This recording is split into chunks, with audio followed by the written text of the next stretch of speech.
धर्म की हानि, बाढ़े असुर अधम अभिमानी। क्योंकि राम जी का अवतार धरती पर किस लिए होता है, ध्यान से सुनना। शंकर भगवान ने कहा कि मानव धर्म की स्थापना के लिए। पार्वती ने कहा कि राम को आने की जरूरत क्या थी? बोले धरती पर तो भरत ही काफी थे। बोली नाथ क्यों? क्योंकि हमने सुना है, बोले जो न होते जग जन्म भरत को, तो सकल धर्म धुरो धरनी धरती को। शंकर भगवान ने कहा पार्वती को कैसे समझावे? पार्वती ने कहा नाथ बताओ भगवान को क्यों आना पड़ा? शंकर भगवान ने कहा, बोले जब जब होए अरे धर्म की हानि, ओ बाढ़े असुरो अधम अभिमानी। राक्षसों का संहार करने के लिए पार्वती ने कहा, एक बात समझ में नहीं आई भोलेनाथ। बोले राक्षसों का संहार करने के लिए राम जी को आना पड़ा? हमने तो और कुछ सुना है। पार्वती क्या सुना है? बोले मैं सकल निशाचर जेते और लक्ष्मण नहीं निमिष होते थे। लक्ष्मण ही काफी थे, लेकिन राम जी को क्यों आना पड़ा? तब राम जी को क्या कहना पड़ा शंकर भगवान को? बोले साधु संतों की रक्षा के लिए आना पड़ा। पार्वती ने कह दिया नाथ साधु संतों की रक्षा के लिए? हमने तो और कुछ सुना है। क्या सुना? अरे साधु संत के तुम रखो बारे, साधु संत के तुम असुर निकंदन राम दुआरे, असुर निकंदन राम दुलारे।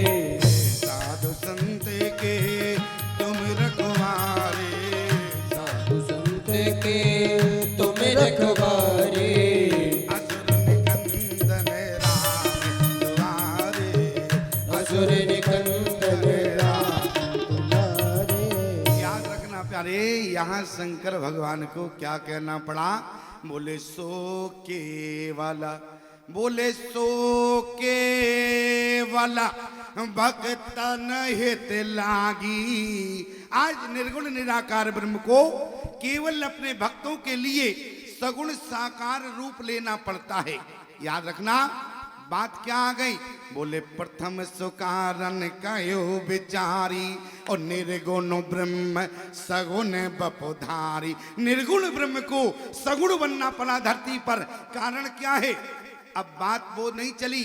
शंकर भगवान ने अंत में क्या कहा? बोले सो केवल भक्तन हित लागी। हमारे भक्तों के लिए निर्गुण ब्रह्म को सगुण साकार रूप लेना पड़ता है। याद रखना। पार्वती ने पूछ दिया वो भक्त कौन है जिसके कारण भगवान को निर्गुण से सगुण बनना पड़ा? हमारी बात को ध्यान से सुनना प्यारे।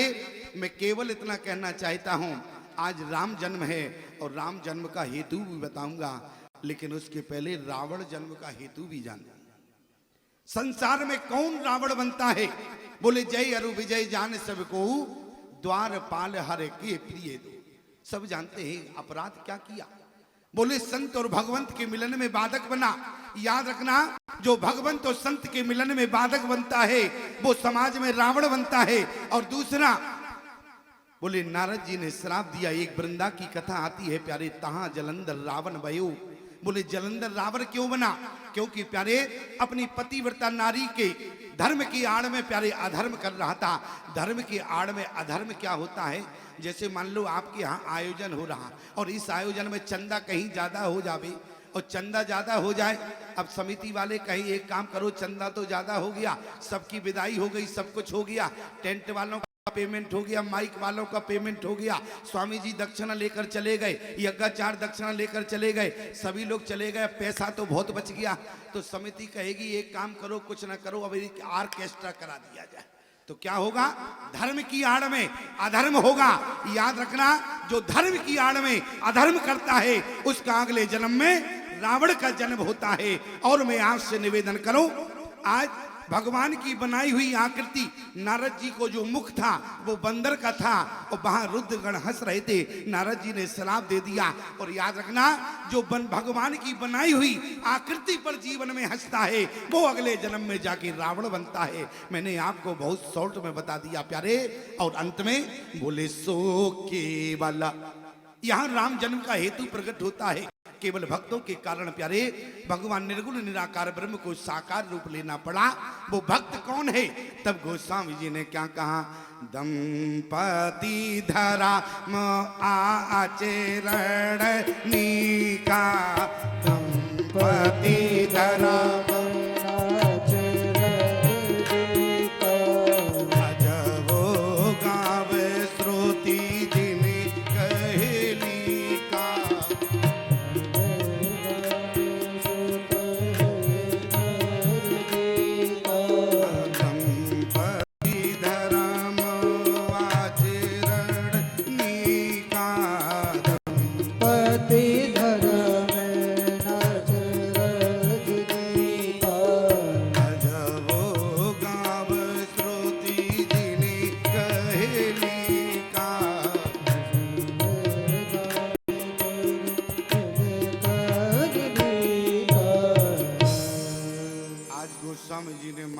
क्या कहा? इस पंक्ति पर बड़ा गंभीर तरीके से सुनना। एक पक्ष की बात नहीं कही। बोले भगवान का चरण किसके यहां आता है? बोले दंपति धाराम। केवल ऐसा नहीं है कि आपके पक्ष की बात की हो या माताओं के पक्ष की बात की हो। गोस्वामी जी ने चैलेंज कर दिया रामचरितमानस में। बोले दंपति धाराम अरि आचरणनी का। इस पंक्ति को लोग इस कान से सुनते हैं, इस कान से निकाल देते हैं। जबकि भगवान का चरण हमारे घर में कैसे आएगा, इस बात के लिए गोस्वामी जी कहना चाहते हैं। बोले दंपति धारामा। अच्छा, दंपति का तो मतलब समझते हैं कि पति पत्नी होते हैं। बोले दंपति धारामा, एक पक्ष की बात नहीं है।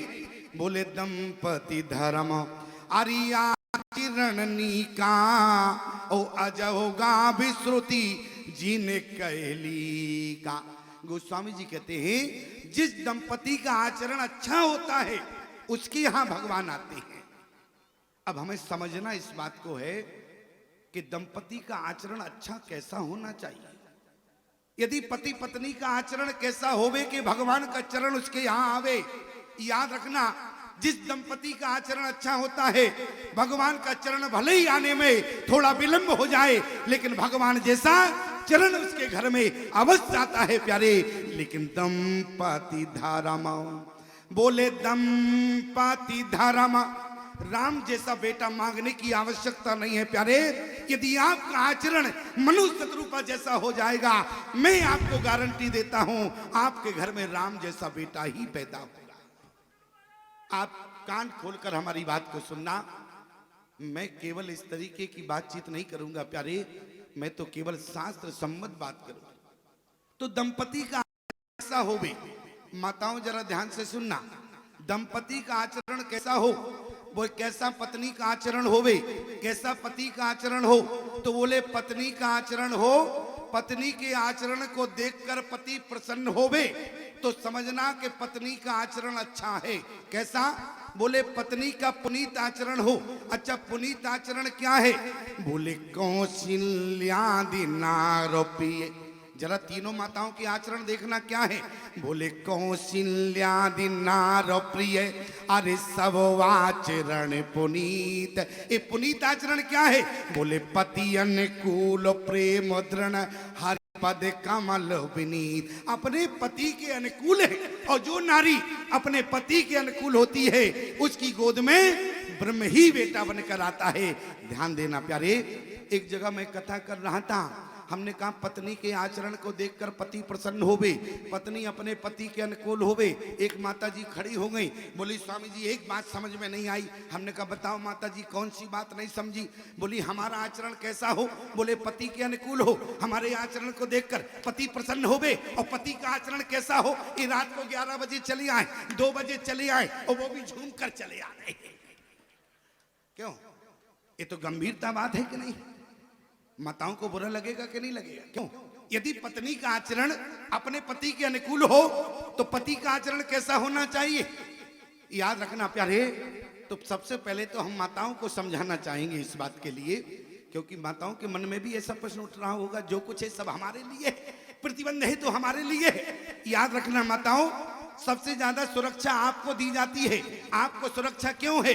बोले जिस समय आप कुंवारी थी उस समय आपके पिता आपका भाई का संरक्षण आपको दिया गया। जिस समय आप नारी बनी, कुंवारी से नारी बनी, तो आपके पति का संरक्षण मिला, और आप नारी से मातारी बनी तो आपके पुत्र और पति दोनों का संरक्षण आपको प्राप्त हुआ। लेकिन याद रखना, नारी जाति को सुरक्षा है। नारी जाति को सुरक्षा क्यों है ऐसे समझना माताओं, क्योंकि कौन जानता है भारतीय सनातन धर्म की नारी के गर्भ में दादू कबीर जैसे संत सो रहे हो। सुरक्षा तो आपको दी जाती है, और इनकी कंडीशन भी हम आपको बताते हैं माताओं। जैसे बताओ, किराने की दुकान होती है, और ईमानदारी से बताना, किराने की दुकान में जो काजू बादाम किशमिश के डिब्बे होते हैं, दुकानदार सुबह दुकान खोलता है तो काजू बादाम किशमिश के डिब्बे बाहर रख देता है, और जब दुकान बंद करता है तो काजू बादाम के डिब्बे अंदर रख देता है। और लेकिन किसी दुकानदार ने आज तक नमक के बोरे अंदर रखे? किसी ने नहीं रखे। इसलिए माताओं, समाज में कीमत तो आपकी है, ये तो नमक के बोरे हैं, कौन माई के लाल को ले जाने वाला है, इसलिए कीमत तो आपकी दी जाती है। याद रखना, बोले कौशल्यादि नार प्रिय, अरे कौशल्यादि नार प्रिय, अरे सब आचरण पुनीत। आचरण पुनीत क्या है? बोले पति अनुकूल प्रेम दृढ़ भारी पद कमल विनीत। जो नारी अपने पति के अनुकूल होती है, तो आज गोस्वामी तुलसीदास जी महाराज कहते हैं उनके घर में भगवान का चरण आता है। ऐसी माता कौशल्या है। और ऐसा ही नहीं प्यारे, याद रखना, केवल एक पक्ष की बात नहीं है, यहाँ गोस्वामी जी दोनों पक्षों की बात कर रहे हैं। क्या बोले? दंपति धर्म, बोले दंपति धर्म, आचरण निका, ओ अजहो गाभ श्रुति जिन कहली का। दोनों पक्षों की बात कर रहे। यदि माताएं अपने पति के अनुकूल रहेगी तो पति को किसके अनुकूल रहना है प्यारे? तो गोस्वामी जी ने क्या कहा? अरे धर्म धुरंधर गुण नित ज्ञानी, धर्म धुरंधर गुण धर्म धुरंधर गुण निधि ज्ञानी, धर्म धुरंधर गुण विद ज्ञानी, हृदय भगति मति सारंग पानी, हृदय मति हरि साधन पानी, धर्म धुरंधर गुण ज्ञानी, धर्म धुरंधर गुण ज्ञानी, हृदय भगति मति सारंग पानी, हृदय भगति मति सारंग। जानी। यहाँ पर प्यारे, यदि पत्नी अपने धर्म के अनुकूल रहेगी तो पति को धर्म के अनुकूल रहना पड़ेगा। यदि पति धर्म के अनुकूल नहीं होगा प्यारे, तो उनके घर में परमात्मा का चरण कभी नहीं आएगा। इसलिए गोस्वामी जी ने कहा दंपति धर्म, एक पक्ष की बात नहीं। यदि पति के अनुकूल है तो पति धर्म के अनुकूल होना चाहिए प्यारी, तब भगवान का चरण आता है। माता कौशल्या दशरथ के प्रति अनुकूल हैं, और दशरथ जी धर्म के प्रति अनुकूल हैं। पति को धर्म के प्रति अनुकूल होना चाहिए, तब उनके यहाँ भगवान का चरण आता है। ऐसे कौन है? बोले सोयंभू मनवर सतरूपा, और जिनते भई नर श्रेष्ठी अनुपा। ऐसे दंपति मनु शत्रुपा ने प्यारे